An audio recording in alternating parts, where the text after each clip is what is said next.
Puji Tuhan, Bapak Ibu, Saudaraku yang dikasihi Tuhan. Kita masuk dalam pemahaman Alkitab, Kitab Imamat pasal 8, ayat ke-22 sampai ayat ke-24. Ya. Imamat pasal 8, ayat ke-22, terlebih dahulu saya akan bacakan. Imamat pasal 8, ayat ke-22. Kemudian daripada itu disuruhnya domba jantan yang kedua itu datang hampir, yaitu domba jantan akan korban nantikan. Maka Harun dan anak-anaknya menumpangkanlah tangannya pada kepala domba jantan itu. Bapak Ibu saudaraku yang dikasihi Tuhan, Imamat 8 ayat ke-22.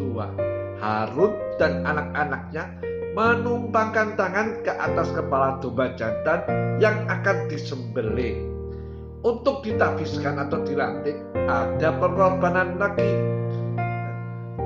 Bapak Ibu saudaraku yang dikasihi Tuhan, jabatan yang mulia dan indah-indah itu bukan untuk semua orang.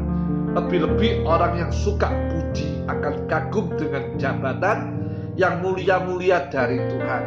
Tetapi banyak orang yang tidak tahu bahwa untuk pelantikan dalam perkara-perkara yang besar-besar itu ada korban.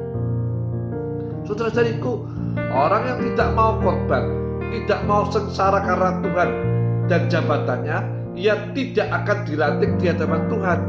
Saudaraku, waktu Elisa dipanggil, ia tinggalkan semua dan dibantainya sepasang lembu dan alat-alat perbajakannya dibakarnya untuk membuat selamat tinggal selamanya.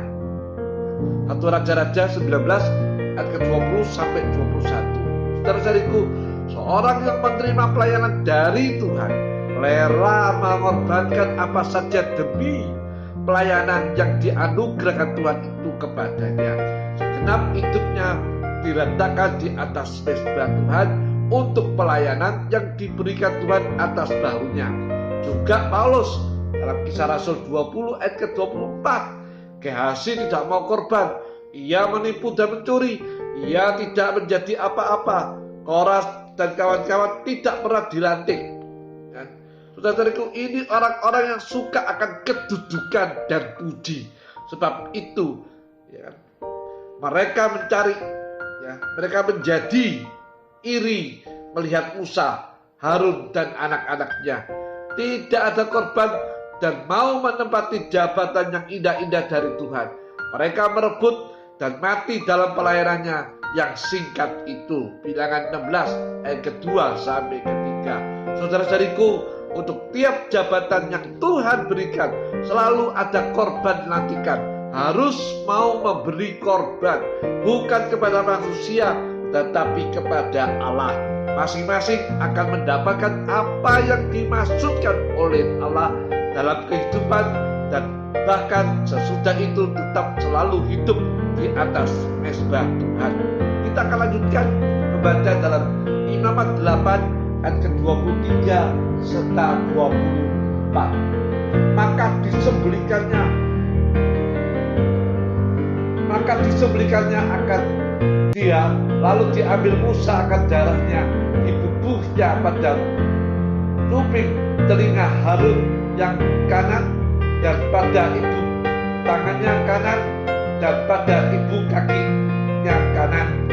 24. Dan lagi disuruhnya anak-anak laki-laki Harun datang hampir, lalu dibubuh Musa daripada yang darah itu pada kuping telinga mereka itu yang kanan dan pada ibu tangannya kanan dan pada ibu kakinya kanan, dan darah yang lebih itu dipercikan Musa keliling kepada mezbah. Bapak Ibu saudaraku yang dikasihi Tuhan, Imamat 8 ayat ke-23 serta 24. Darah dari binatang yang disembelih itu dibubuh pada Harun dan anak-anaknya dan dipercikan keliling pada mezbah. Saudara-saudariku, darah di atas mezbah seperti dalam korban yang lalu, dan dengan segenap jiwa naik di atas mezbah Tuhan. Darah pada telinga, ibu jari kaki dan ibu jari tangan. Bapak Ibu saudaraku, telinga itu adalah orang yang dilantik Tuhan bagi pekerjaan yang suci, harus dilatih telinganya. Harus mau mengorbankan telinga atau pendengarannya, supaya jangan didengarnya barang yang jahat yang tidak dikehendaki oleh Allah. Yesaya 33 ayat ke-15. Menutup telinga dari perkara-perkara yang sia-sia. Pendengarannya itu penting. Ia masuk langsung dalam hati dan merubah orang itu. Dalam 2 Timotius 2 ayat 16 sampai 17. Tampaknya biasa, tetapi itu seperti kanker masuk dalam hati. Daging suka mendengar hal-hal yang melasatkan, baik pujian bagi dirinya sendiri atau kejelekan-kejelekan orang lain, baik perkara-perkara percabulan, kejahatan, dan lain-lain. Juga ingin tahu seringkali berasal dari daging. Ini harus disalibkan, harus ada tanda darah, tanda sengsara, dan kematian bagi daging. Saudara-saudariku, seorang yang dilantik Tuhan itu tandanya ada tanda darah pada telinganya. Ia menolak mendengar perkara-perkara yang melasatkan hawa nafsunya. Dengan apa? Yaitu dengan Efesus 5 ayat 11. Dan dengan apa lagi? Dengan menuntut kebenaran, misalnya dengan saksi dan sebagainya. 1 Timotius 5 ayat ke-19. Ada banyak cara, tetapi dalam hati harus ada salib terhadap daging dan belajar mendengar suara roh. Minta pimpinan roh. Telinga yang ada tanda darah itu suka mendengar teguran akan salah dan dosanya, suka mendengar perkara-perkara yang dari Tuhan. Dan telinga seperti ini akan peka dengan suara Tuhan. Ini tanda dari orang-orang yang sungguh-sungguh dilantik Tuhan. Ia tidak mau merusak pelayanannya dengan mendengar cerita-cerita dari iblis. 1 Timotius 4 ayat ke-7. Sekalipun dari orang-orang di dekatnya. Matius 16 ayat ke-23. Daging tidak suka mendengar kebenaran. 2 Timotius 4 ayat ke-4. Apalagi yang membongkar salah habis-habisan, itu ditolak. Daging lebih suka mendengar dusta yang mendenteramkan dirinya sendiri di dalam segala kenajisan. Yesaya 30 ayat 10, Yeremia 5 ayat 31, Yeremia 11 ayat ke-21. Seperti mendapat obat bius untuk penyakit dosanya. Mereka lebih suka mendengar guru-guru yang cocok dengan dirinya sendiri, dengan hawa nafsunya. 2 Timotius 4 ayat ke-3.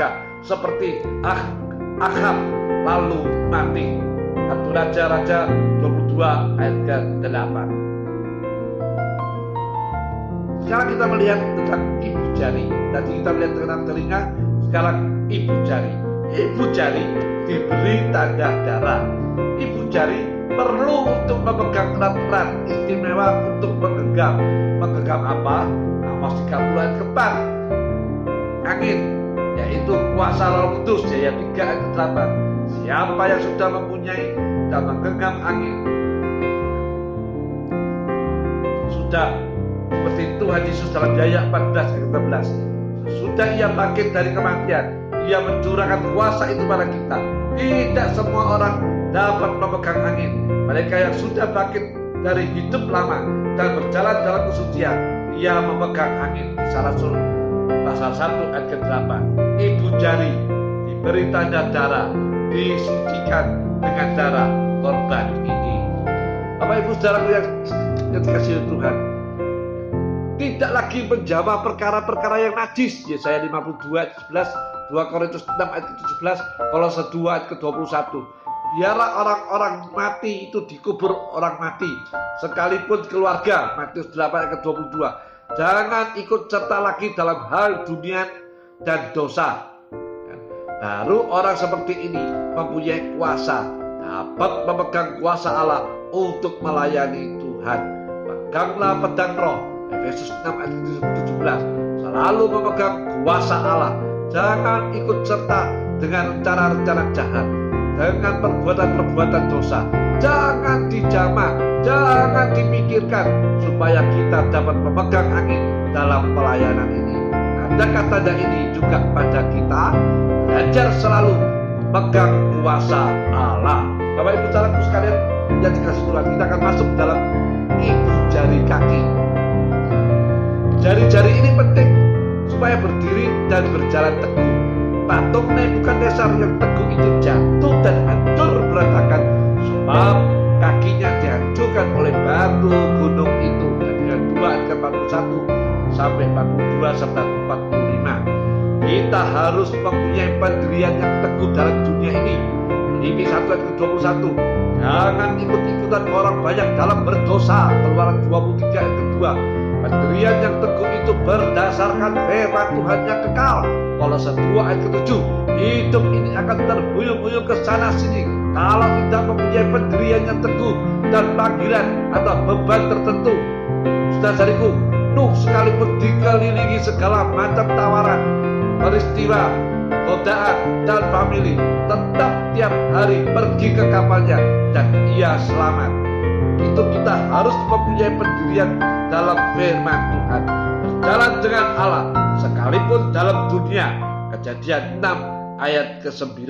Jangan ikut-ikutan mode, ikut-ikutan kebiasaan, ikut-ikutan perkara-perkara duniawi, tetapi tetap di jalan sempit, menanggung salib dan beban masing-masing. Setia pada panggilan atau beban yang sudah ditentukan oleh Tuhan. Jangan karena puji atau karena uang dan lain-lain. Maksud berpindah-pindah harus ada tanda darah. Penyakalan diri untuk tetap tinggal dalam pendirian dan panggilan Tuhan. 1 Korintus 7 ayat ke-20. Jangan tergoda melihat lain-lain yang heran, yang besar dan tampaknya senang.